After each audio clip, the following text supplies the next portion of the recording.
What is ERL? ERL stands for English, Rhetoric, and Linguistics. What any teacher is doing, whether it's a science teacher or a math teacher or an English teacher, they are preparing you to enter the world as adults. If we put you out in the world right now, just put you out there, do you think you'd be able to eat and have a home? No. Yeah, of course not. We have to prepare you for that. Somebody had to prepare me for it. ERL, or any class for that matter, should be focused on teaching you real life skills. ERL is at the lower levels, basically it's phonics. At the upper levels, it starts to become a lot more speaking, formulating sentences, using proper intonation, pronunciation, stress of words. You cannot read words you cannot read words word by word. You know, sometimes words blend together, or sometimes a sentence has a very different intonation or stress within the sentence depending on the context. Hey you, I always have a bad mouth. Okay, he said, hey you, I always have a bad mouth. Alright, so everybody together. Hey you, I always have a bad mouth. Hey you, I always have a bad mouth. Okay, now, let's try that as a class to sing it with the lyrics, okay? Here we go.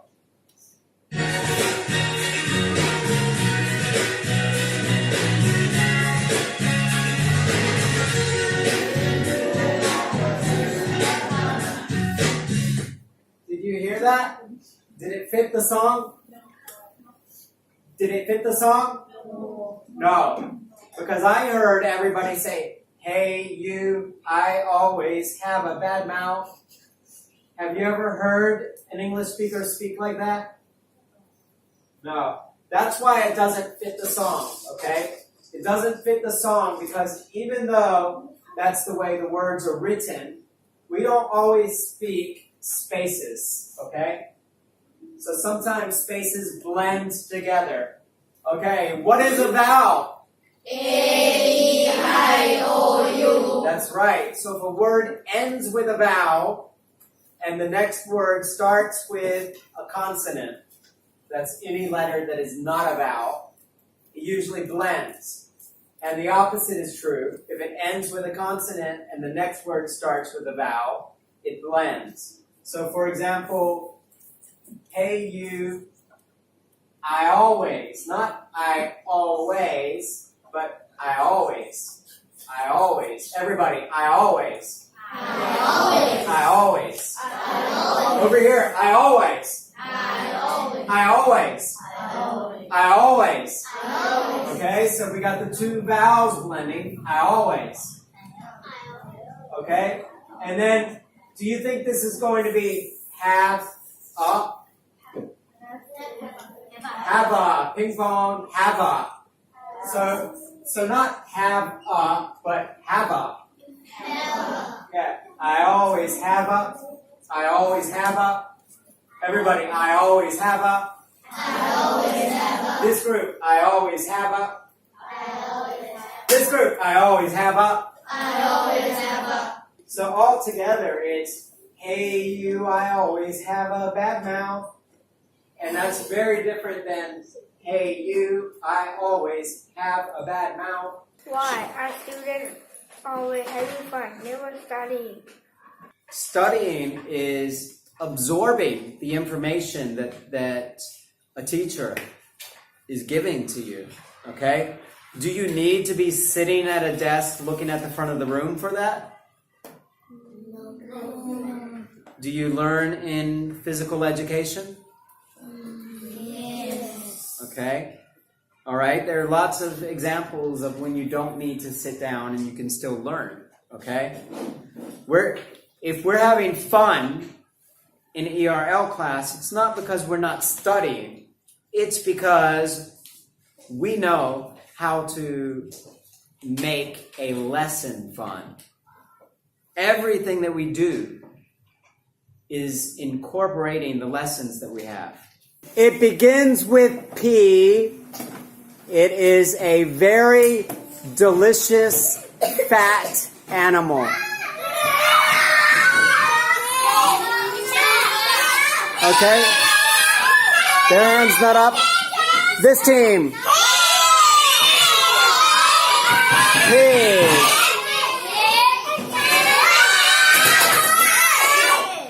Pig.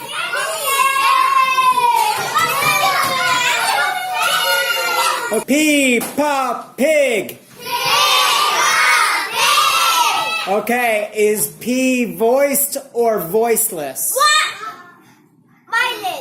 Voiceless. Ping pong. Have we ever used the book to find the same letters taught in the book within a video that we're watching? Yes. Okay. So those letters, that kind of activity is the same type of activity that you would do with a CD that goes with a teaching book. Okay? Except for it's very special because you actually made the movie. Okay? So yes, we're having fun, but we are absolutely learning the entire time. So now we're going to play the game where you listen carefully and each team tries to remember the suffixes that they hear. And stop playing with the bottle caps. Okay. See on here. Here. Farewell, Assumption College Delivery. I have traveled galaxies to witness the death of education through the fingers of my merciless hands. You're a good soul, Assumption College Delivery, but you lack one thing that I have: a taste for vengeance.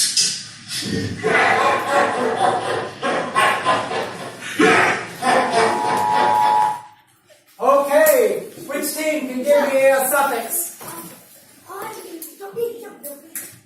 Okay. Education. Education.